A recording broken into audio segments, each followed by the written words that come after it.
país es un país muy diverso. Tenemos muchas lenguas, muchas razas, muchas culturas, muchas mezclas. Pero estas mezclas no solamente han ocurrido entre peruanos, que de por sí ya somos bastante distintos, sino además por las migraciones que nuestro país ha recibido. Hoy vamos a hablar de una de las más importantes, la inmigración japonesa en el Perú.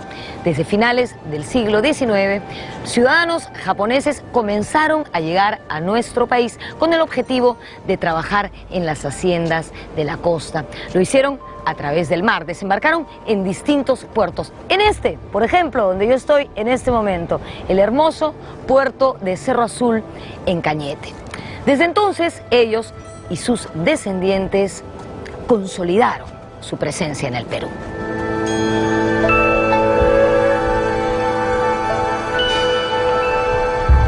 Entre otros temas, veremos cuáles fueron las motivaciones que los trajeron a un país tan distante y tan distinto, cómo los afectó la Segunda Guerra Mundial y cómo, a partir del siglo XX, su presencia fue cobrando fuerza en territorios como el arte, las letras, el deporte, la industria y el comercio. Soy Norma Martínez y esto sucedió en el Perú.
Abril de 1899, es decir, fines del siglo XIX, es la fecha en que la comunidad peruano-japonesa considera oficialmente el inicio de la inmigración japonesa al Perú.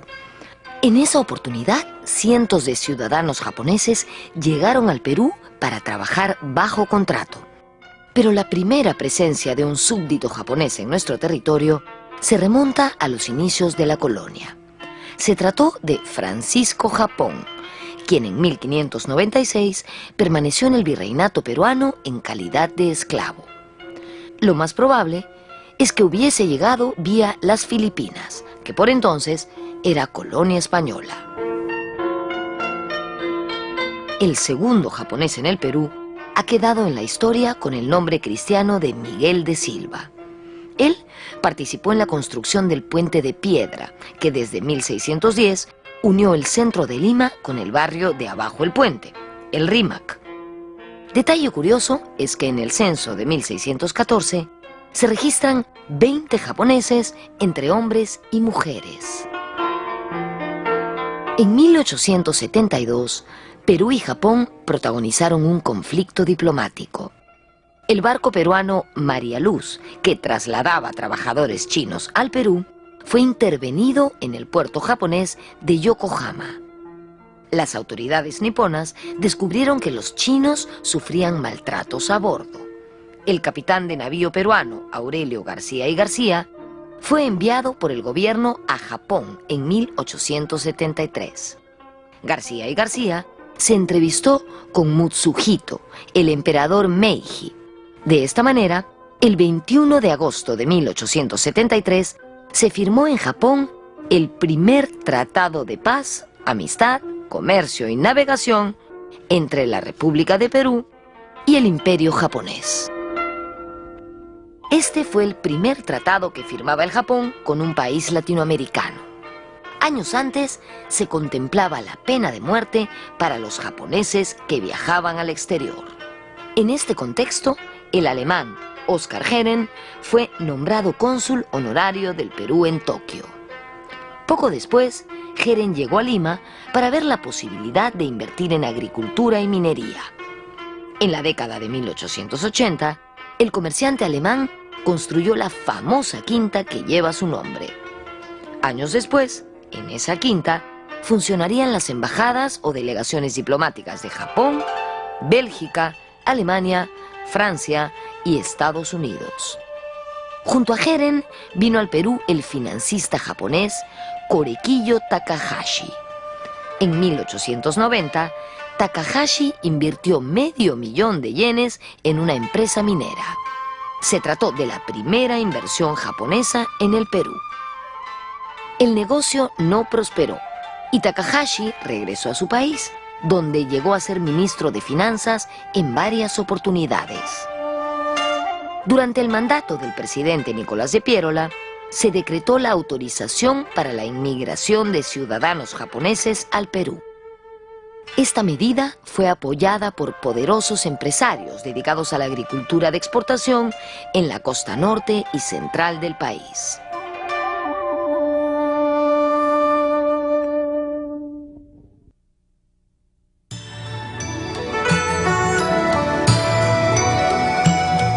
En ese contexto, digamos, coincidía el interés de los japoneses de buscar oportunidades donde fuera y el interés de algunos gobiernos extranjeros en atraer mano de obra, ¿no? En el caso peruano, Perú estaba creciendo, ¿no es cierto? Se necesitaba mano de obra para las haciendas en la costa, ya se había abolido la esclavitud, la población andina no podía o tenía dificultades para migrar a la costa, entonces hacía falta mano de obra, ¿no? Entonces se alienta la inmigración de trabajadores asiáticos, ¿no? Primero los chinos y después los japoneses.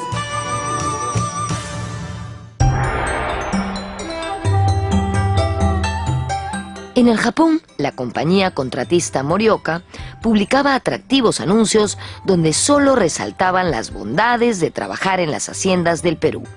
790 varones japoneses se aventuraron y firmaron contrato de trabajo por 4 años. Este primer grupo de inmigrantes provenía de diversas prefecturas niponas, como Niigata, Hiroshima y Okayama. La situación en el país de origen, en el Japón, era un poco difícil.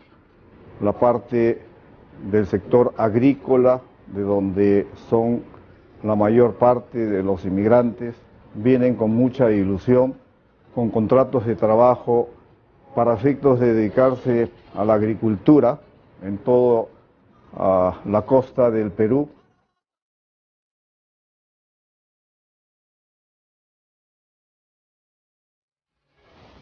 El 28 de febrero de 1899, 790 japoneses se embarcaron en el Sakura Maru, nave que los traería desde el puerto de Yokohama hasta el puerto del Callao.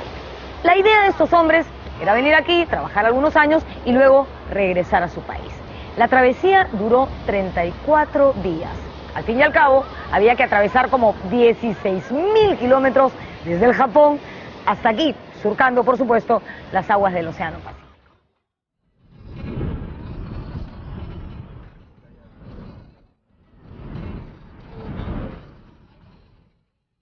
El Sakura Maru arribó al puerto del Callao el 3 de abril de 1899 y a partir del día siguiente, sus pasajeros, los japoneses, comenzaron a desembarcar en distintos puertos de nuestro litoral, como Ancón, Supe, Pacasmayo, Salaberry y, por supuesto, Cerro Azul, que es donde yo estoy en este momento.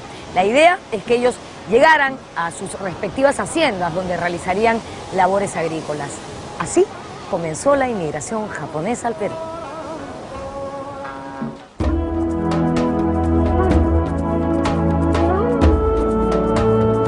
Yo creo que en general los japoneses que llegaron al comienzo tenían la idea de trabajar, cumplir con sus contratos de trabajo, ahorrar y volver, ¿no?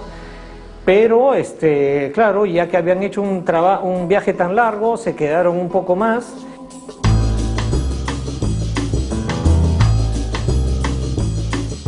monumento, ubicado a orillas del mar de Cerro Azul, fue inaugurado el 12 de diciembre de 1999 como parte de las celebraciones por el centenario de la inmigración japonesa a nuestro país. Es un homenaje a esos pioneros inmigrantes japoneses y a sus descendientes. Estos primeros inmigrantes que venían del Japón desembarcaron en Cerro Azul y luego fueron trasladados a las haciendas de Casablanca y Santa Bárbara, que eran propiedad de la British Sugar Company.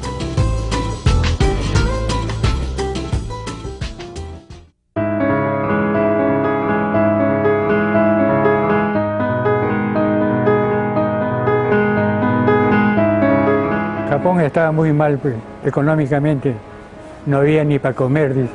Se venían acá y mi padre llegó primero, en 1930 creo, algo así, y después llamó a mi mamá para que venga.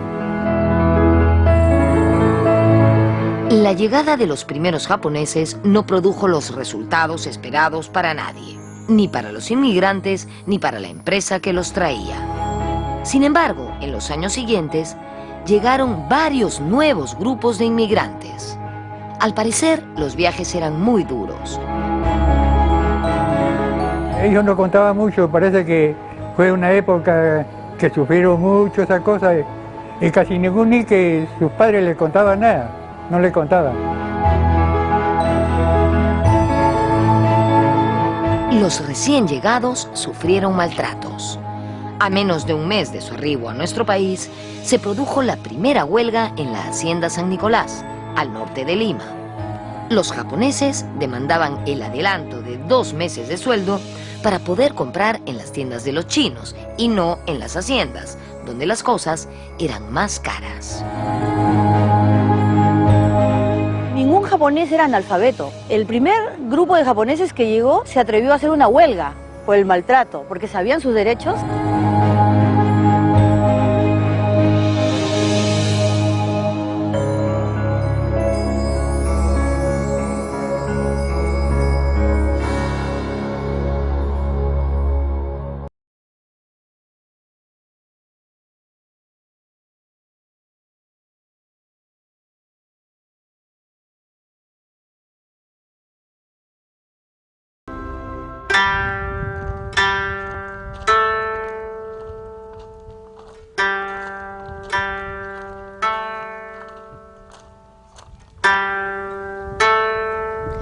Cuando los japoneses llegaron a nuestro país, evidentemente se vieron afectados por las diferencias de clima y alimentación y muchos murieron al poco tiempo de desembarcar. Los japoneses, sus compatriotas, se vieron obligados a comenzar a crear espacios para enterrar a sus muertos, cementerios, justamente como este en el que estoy ahora. Este es el cementerio Casablanca, queda en el Valle de Cañete y aquí se enterraron muchos japoneses que murieron en las haciendas de Casablanca y de Santa Bárbara. Debajo de esta cruz hay inscripciones relativas a los Issei. ¿Qué es un Issei? Un Issei es un inmigrante japonés de primera generación.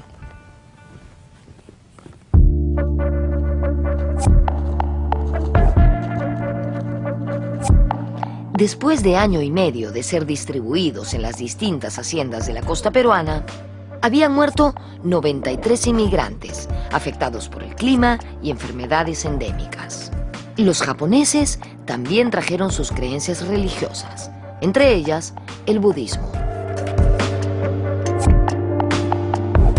Las familias que llegaron de Japón estaban constituidas por el segundo hijo, ¿no? El primer hijo se solía quedarse en Japón para justamente cuidar el patrimonio y la herencia. Y lo que es muy importante, las simbologías religiosas, el Butsudan, que es el altar japonés, el altar budista o shintoísta, el hijo mayor se quedaba cuidando estos símbolos y el hijo segundo venía a tierras fuera de Japón.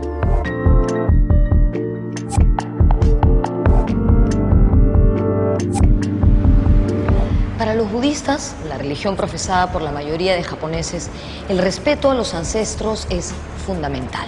Por eso, la colonia peruano-japonesa organiza peregrinaciones, tanto al cementerio de Casablanca, donde hemos estado hace un momento, como a este templo, o Gionji.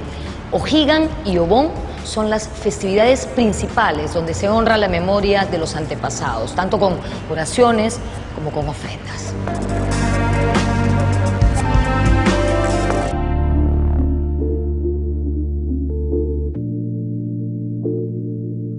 Como los primeros inmigrantes japoneses fueron varones, muchos de ellos formaron pareja con mujeres peruanas. Sin embargo, en el año 1903 llegaron algunas mujeres del Japón. En ese contrato se exigía que los hombres fueran casados para evitar el matrimonio con peruanas, ya que esto frustraría la idea del retorno a su país. De las uniones de japoneses y peruanas nacerían los Niseis, distintos a los Iseis, que son los primeros inmigrantes. Más adelante, para generalizar, se llamó Nikkei a todos los descendientes de japoneses. Inicialmente se utilizó el término Nisei. Nisei vendría a ser Ni es segunda, Sei generación. Entonces los inmigrantes fueron denominados como Issei, Issei primera generación. Los hijos de los inmigrantes, Nisei, segunda generación. Luego sigue tercera, cuarta, quinta y seguramente tenemos hasta sexta generación. Por ejemplo, en mi caso, yo soy Nisei, segunda generación. Pero luego, como empieza a incrementarse las generaciones, entonces se ha cambiado ahora el término a calificar, denominar como Nikkei a todos los descendientes japoneses.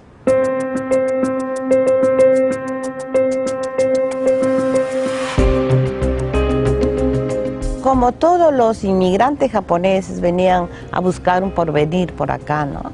Mi papá fue uno de ellos también. Se vino él acá y él era agricultor.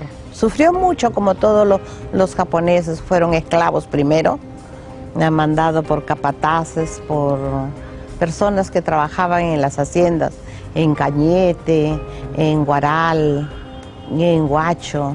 Mi papá llegó de frente, dice, aquí a la hacienda Macas. Yo soy hijo de japonés. Mi padre se llamó Kizuke Shinki. Mi madre es de Ancash, pero no es guaracina, sino más bien de Huari. Ya se llamaba Filomena Guamán. Entonces yo soy de padre japonés y madre peruana. Yo, cuanto más viejo soy más orgulloso que estas cosas hayan acontecido en mi vida.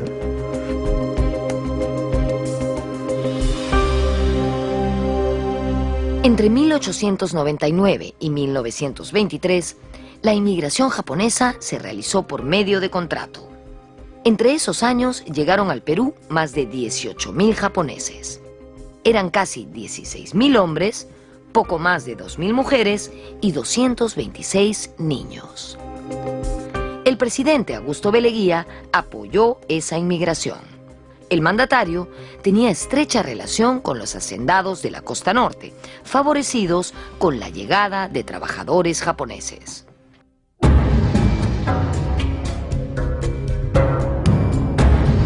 El gobierno de Leguía fue muy importante, que estableció un convenio con Japón para promover esta inmigración y así atender la necesidad de mano de obra en las haciendas, ¿no?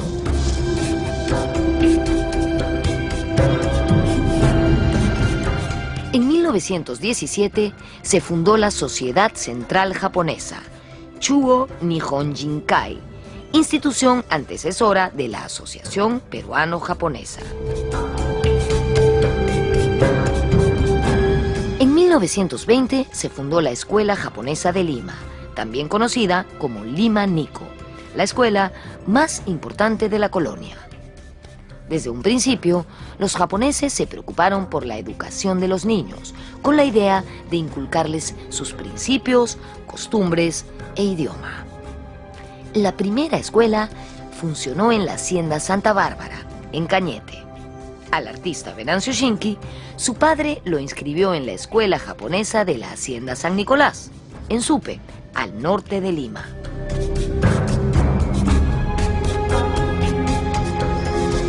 A los 6 años ingreso yo al colegio japonés porque mi padre ordena de que yo esté en el colegio japonés y teníamos un colegio pero soberbio, ya que era muy disciplinado, donde uno tenía que ser correcto, obediente, respetuoso, ya sobre todo con la gente mayores uno tenía que tener un respeto único, ¿no?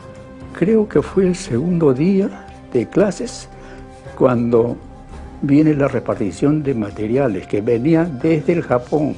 En el Japón sabían perfectamente cuántos chicos nuevos empezaba a estudiar el japonés en el colegio. Gran número de japoneses partieron a las ciudades en busca de oportunidades de progreso. Algunos lo hicieron por fuga o porque incumplieron su contrato, y muchos otros porque cumplieron sus contratos y ahorraron dinero. Trabajaron en humildes empleos y abrieron pequeñas fondas, cafetines, relojerías o bodegas. Un negocio muy común entre los inmigrantes fue la peluquería. Ese fue el caso de los padres de Venancio Shinki y de Angélica Harada, la princesita de Yungay. Yo creo que él venía ya con ese oficio, ¿no? Porque él era bien conocido. Harada, le decían, bueno, vamos a un gran Harada a cortarse el pelo. Él era peluquero, sí. Yo lo que recuerdo, ¿no? Ya cuando tendría pues 4 o 5 años, ¿no? Que uno recién puede recordar, y viví en Miraflores, ¿no? Y era un sitio pues muy bonito, ¿no? Muy bucólico. Ahí mi padre tenía una bodega, y una bodega bien puesta, ¿no? Porque Miraflores, pues, a una cuadra del Terraza, o sea, en la bajadita ahí, ¿no? Y ahí, ¿cómo se llama? Más me recuerdo pues de chiquito ahí, la gente ahí que vivían ahí, ¿no? Bueno, gente de dinero, ¿no? Me imagino, tenían carros, ¿no? Y claro, pues siempre habían algunas personas, no sé, no sé por qué me acuerdo, una señora venía, ¡ay, qué rico chinito! Y me jalaba del pelo, ¿no? Cuando no veía a mi papá, mi mamá me jalaba, pues, y después ¡pum! Me pegaba un cocacho.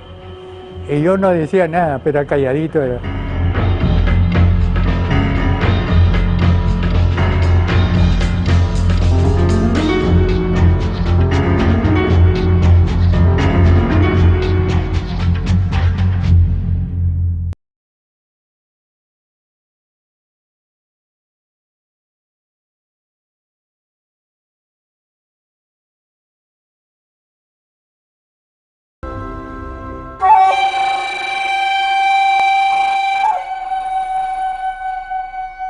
Como una manera de relacionarse entre ellos y de prestarse ayuda, un factor clave en la consolidación de la inmigración japonesa en el Perú fue la costumbre de formar asociaciones.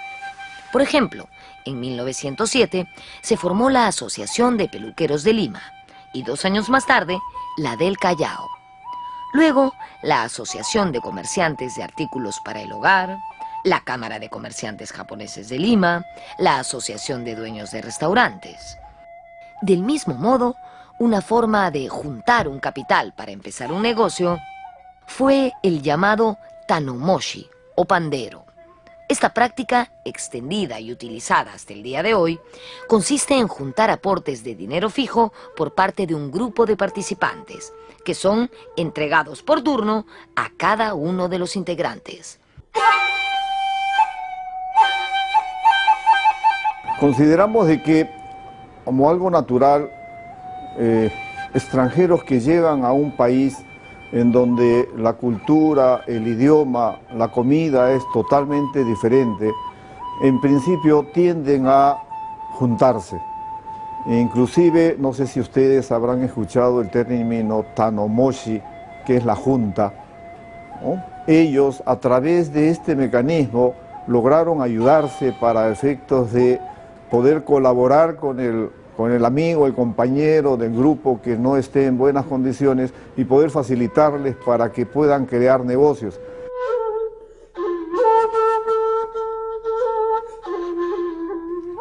Algunos exitosos inmigrantes de esta primera oleada fueron los siguientes. Ikumatsu Okada, quien logró amasar una gran fortuna.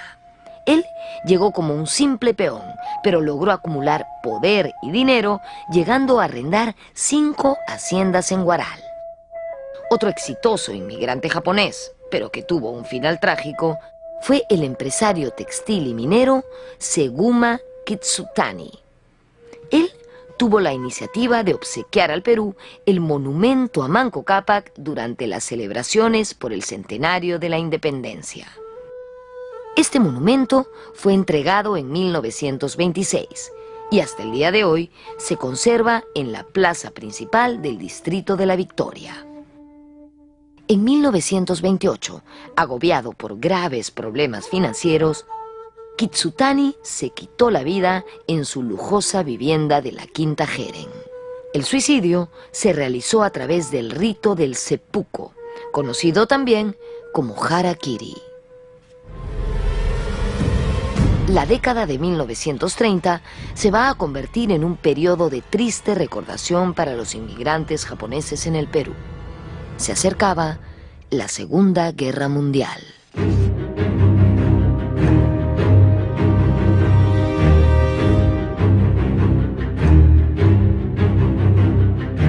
Antes de la Segunda Guerra Mundial fue la etapa más terrible que hemos pasado los niños de San Nicolás, los que estábamos en el colegio japonés.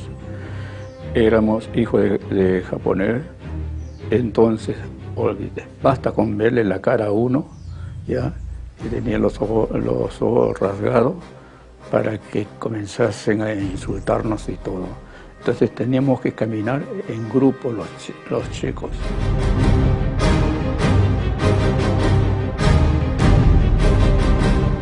Para la década de 1930, la colonia japonesa había conseguido ubicarse muy bien en sectores como el comercio y el área de servicios. Pero este crecimiento se vio súbitamente interrumpido cuando estalló la Segunda Guerra Mundial. En un claro afán expansionista, el Japón se sumó a las potencias del eje, Alemania e Italia.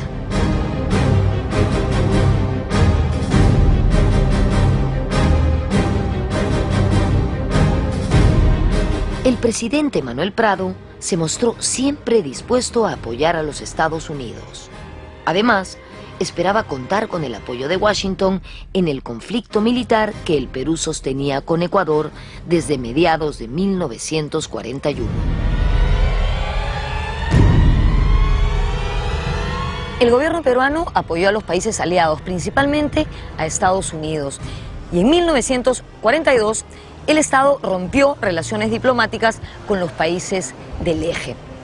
En abril de ese año, de 1942, ocurrió un hecho terrible, verdaderamente vergonzoso. Se iniciaron las deportaciones de cerca de 1.800 ciudadanos japoneses y sus descendientes a campos de concentración en Estados Unidos. Además, se saquearon y atacaron negocios japoneses en varias ciudades y pueblos del país y se confiscaron sus propiedades. Como he dicho antes, vergonzoso, ¿no?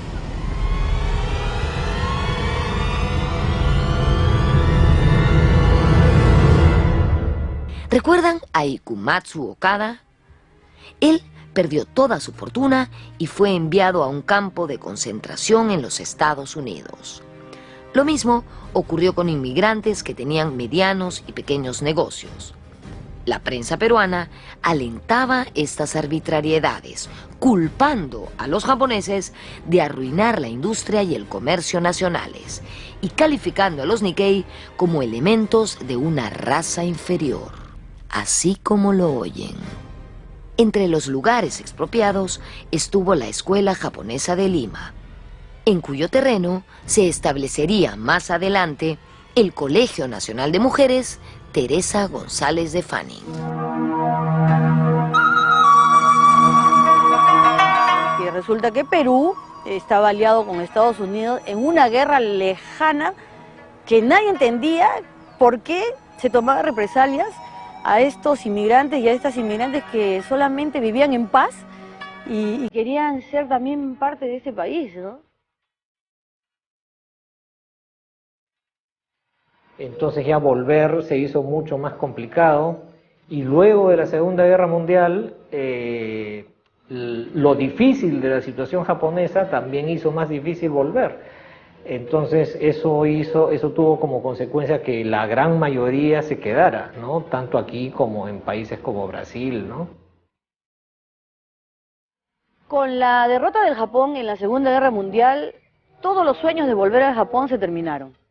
Todas las familias Nikkei, las familias de descendientes de japoneses y los japoneses, cerraron la posibilidad de volver al lugar de donde surgieron, ¿no?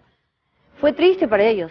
Yo misma recuerdo a mi padre ya estar convencido de que este era su país, aunque nunca lo escuché cantar una canción peruana, pero lo sentía como ya más resignado a quedarse en tierra peruana, ¿no? En 1946 se restablecieron las relaciones diplomáticas entre Perú y Japón. Un año después, se levantaron las restricciones y los inmigrantes pudieron reiniciar sus actividades.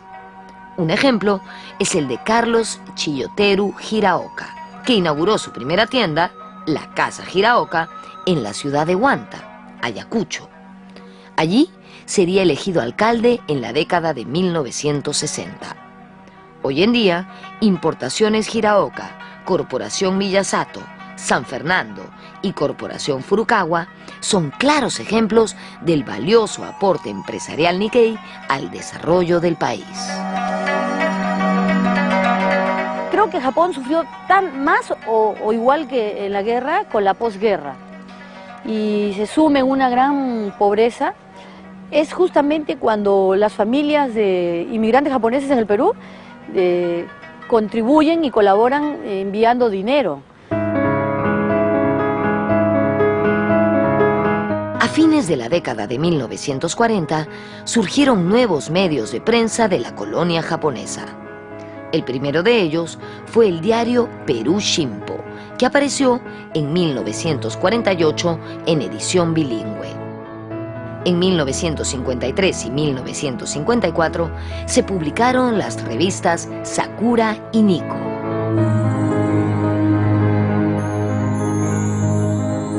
Yo estudié en el colegio Cosama, José Galvez de Callao. Después estudié, cuando terminé la media, estudié periodismo en Bausati y Mesa, ¿no? Que recién empezaba. Y me dediqué a periodismo. Y la colonia tenía pues un periódico, hasta ahora tiene, ¿no? Un periódico que se llama Perú Shimpo, que tiene, como se llama, tenía 2 páginas en castellano y 6 en japonés, ¿no? Porque era más para los japoneses, para los padres, ¿no? Perú Shimpo, antes la colonia japonesa hacía sus actividades porque tenía un cine, un teatro, mejor dicho, un auditorio allá en el diario Perú Shimpo, que salía de allá de Girón Puno, en la cuadra 8. Ricardo, a mí me parece muy interesante todo lo que nos has contado del Japón y etcétera. Yo también soy hija de un migrante español, y me llama especialmente la atención haberme enterado de que has sido torero. Ah, eso sí, claro, a todos llama la atención. Claro, ¿cómo no? Y además yo soy el único, pues, el único loco, ¿no? ¿Cómo así? Es que lo que pasa es que yo de chiquito, cuando se llama, mi papá tenía en el Callao, por el lado del obelisco, una lechería. Y había varios aficionados taurinos que traían revistas taurinas, ¿no? O sea, entonces para que lo puedan leer todo, lo dejaban en la revista en la lechería, para que se lo guardemos. Y se lo entregase a algunos de sus compañeros. Entonces que yo leía, después lo entregaba. Entonces yo comenzaba a mirar, pues, y no entendía nada los términos, pero la foto, nada más que la foto. Y así fue que se volvió torero. No, y lo que pasa es que cuando se llama, y ya digo que de chico, por la calle también en ese tiempo pasaban los toros por la calle, ¿no? Que iban al Camal, porque en el Callao, pues el obelisco está ahí cerca. Pero sobre todo había un novillero que se llamaba El Chacho, un flaco grande, ¿no? Y varios novilleros de ahí, entonces ellos se ponían a conversar ahí a la hora que no hay muchos clientes. Venían y conversaban y hablaban, pues yo lo oía, después veía la revista, ¿no? Y después me decían, ¿quieres ir a ver los toros? Y me llevaban a los toros, pues, a ver la corrida. O sea, desde el Callao yo era chico, ¿no? De 10, 12 años, ¿no? Y no sabía, ellos me llevaban y me traían, ¿no? Y cuando regresábamos, por ejemplo, el Chacho, como era el que cuando en la plaza sale un toro muy manso, lo tienen que llevar al corral, ¿no? Exacto, lo devuelven. Entonces sale uno con caballo y con su látigo. Efectivamente. Y él era el que hacía eso. Ya. Pero él venía con el caballo desde el Callao hasta Lima. Ah, se iba a caballo desde el Callao hasta Sí, Hacho. hasta la Hacho. Entonces de regreso me traía pues atrás y regresaba. Se regresaba a caballo de Hacho al Callao. Sí.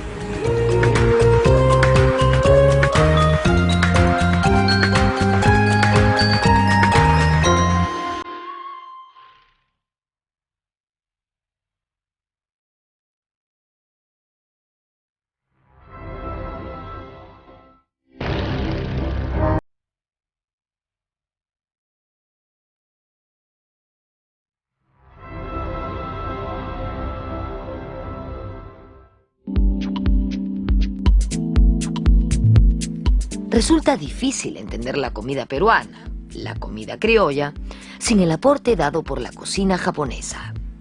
Si hablamos de nombres propios, podemos resaltar a Minoru Kumigami, hijo de inmigrantes japoneses nacido en Chancay. Kumigami fundó el célebre restaurante La Buena Muerte en los Barrios Altos. Él le puso el toque japonés a los platos criollos. Pero él fue solo el primero. La lista es extensa. Volviendo a las asociaciones, en 1953 se colocó la primera piedra de la Asociación Estadio La Unión, AELU, club deportivo formado por la colonia Nikkei, ubicado en Pueblo Libre.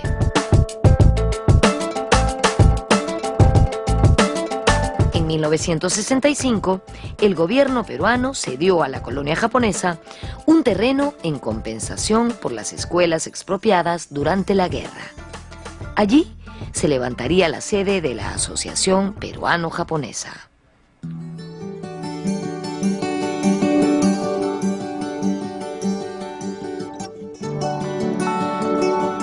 En 1965 se puso la primera piedra de lo que sería el Centro Cultural Peruano-Japonés, sede de la Asociación Peruano-Japonesa. Ese terreno, ubicado en Jesús María, fue cedido por el entonces presidente Fernando Belaúnde Terry a manera de compensación por las confiscaciones que sufrió esa comunidad durante la Segunda Guerra Mundial. Una de las propiedades expropiadas por el Estado en ese periodo fue la Escuela Japonesa de Lima, o la Escuela Lima Nico, que funcionaba donde hoy funciona el Colegio Teresa González de Fani. Luego de 2 años de construcción, en 1967 se inauguró el Centro Cultural Peruano-Japonés. Se invitaron a grandes personalidades, como al hijo del emperador, el príncipe Akihito, y su esposa, la princesa Michiko.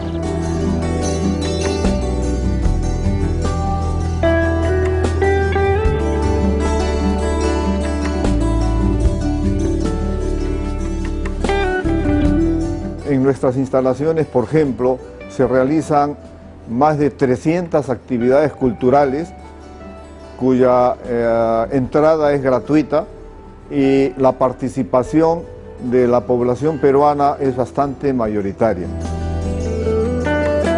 En 1981 se inauguró el Museo de la Inmigración Japonesa al Perú, Carlos Chiyoteru Hiraoka, llamado así en homenaje al destacado hombre de negocios.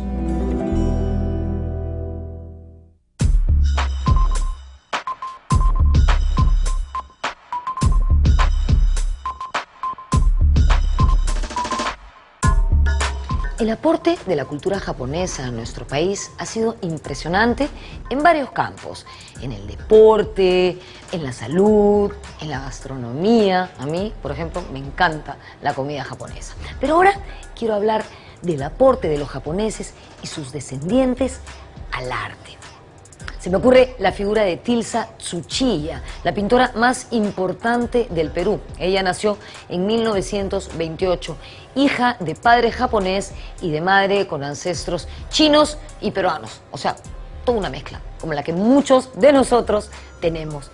Pero fuera de esta figura gigante de Tilsa, hay muchos hijos y descendientes de japoneses que son fundamentales en la historia de la plástica peruana, como Carlos Runcie Tanaka, Eduardo Tokeshi, Haroldo Higa, Arturo Kubota, Aldo Shiroma, Sandra Gamarra y, por supuesto, Venancio Shinki, considerado el artista Nikkei vivo más importante de la actualidad.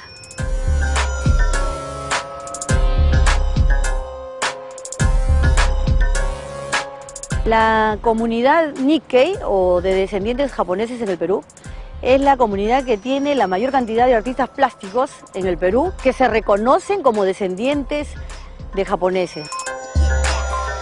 Y en lo que se refiere a la música, no podemos dejar de mencionar a Luis Abelardo Takahashi Núñez, compositor ferreñafano de la conocidísima marinera Saca Chispas. Esa que dice, saca cholo chispas del suelo, sí, agitando el blanco pañuelo, no.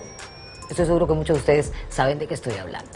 Dicen que José Watanabe, un extraordinario poeta Nikkei, a quien estoy releyendo y me deja siempre maravillada, le preguntó a Chabuca Granda quién creía ella que era el mejor compositor de valses del Perú. Y ella dijo, Luis Abelardo Takahashi.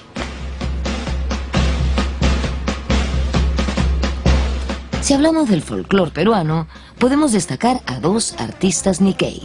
El magistral cantante de huayno huancaíno, Makino Tori, quien era llamado el samurái de los Andes, y Angélica Jarara, la popular princesita de Yungay. Mi pecho es un cementerio, mi corazón es... Me siento muy orgullosa de llevar estas dos razas.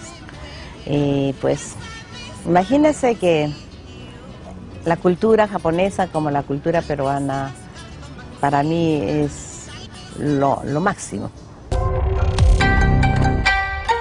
En el mundo de las letras no podemos dejar de mencionar al desaparecido poeta José Watanabe, al periodista Alejandro Sakuda y a la poeta Doris Moromisato.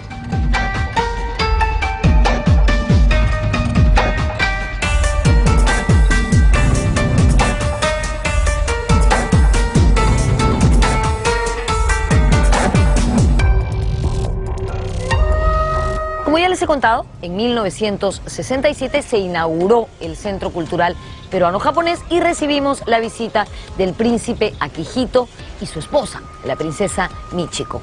Ellos, siguiendo una antigua tradición imperial, milenaria por supuesto, plantaron cada uno un pino. Hoy, 50 años después, podemos verlos ahí, enormes, hermosos.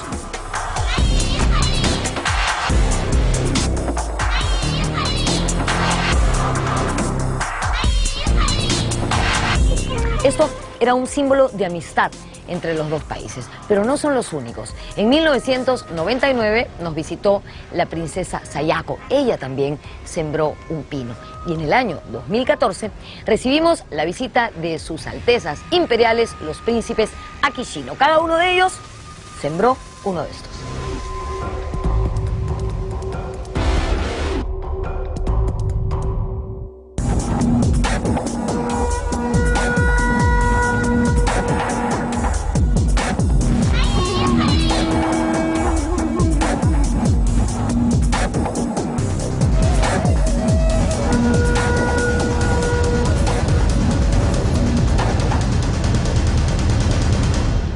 Sin duda, en muchísimos campos, el aporte de la cultura japonesa ha sido fundamental, ¿no? Se me ocurren de manera simple en la gastronomía, por ejemplo, en las artes, en el deporte.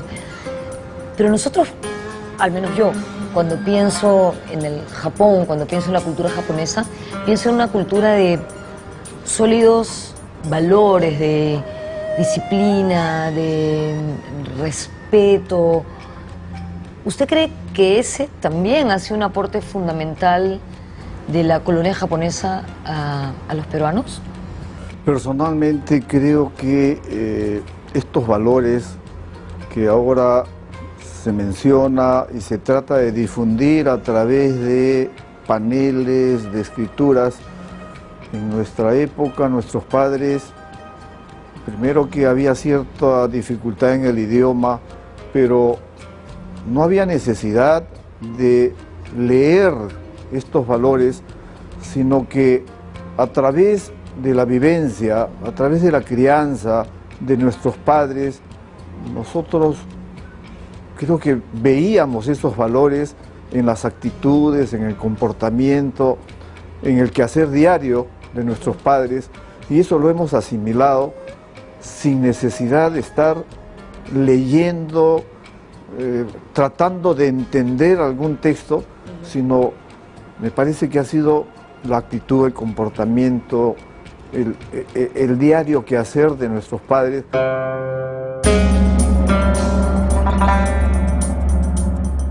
No debemos olvidar que gran parte de la colectividad Nikkei peruana es originaria de la isla de Okinawa, una de las 47 prefecturas japonesas.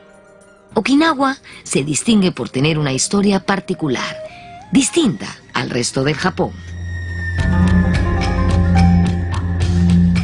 Actualmente la presencia japonesa en el Perú tiene una marca muy importante.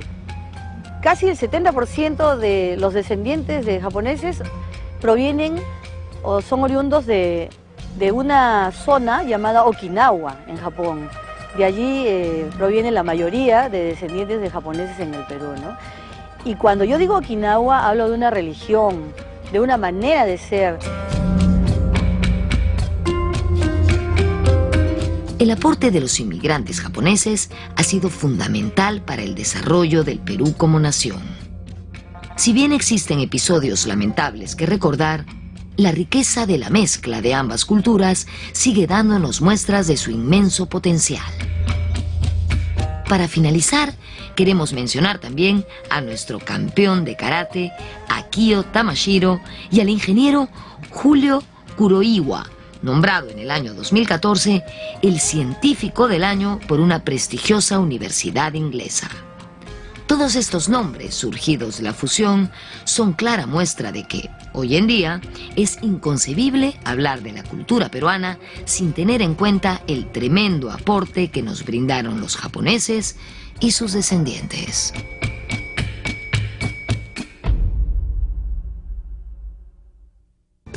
En 1999 se celebró el centenario de la inmigración japonesa a nuestro país. En varios departamentos del Perú con fuerte presencia de esta colectividad, por supuesto que se realizaron varias festividades. La princesa Sayako, la hija del emperador Akihito, nos visitó en esa oportunidad. Ya les mostré en Cerro Azul el monumento que se levantó en homenaje al primer contingente de japoneses que llegaron al Perú. Aquí, en Lima, en el Campo de Marte, que queda en Jesús María, se inauguró este puente, el puente de la amistad peruano-japonesa, que simboliza la hermandad de estas dos naciones. Debajo de él está grabado cada uno de los 790 nombres de los primeros ciudadanos japoneses que llegaron al Perú a bordo del Sakura Maru. Sin duda, el aporte de la cultura japonesa ha sido fundamental para forjar lo que hoy conocemos como peruanidad. Nos vemos en la próxima.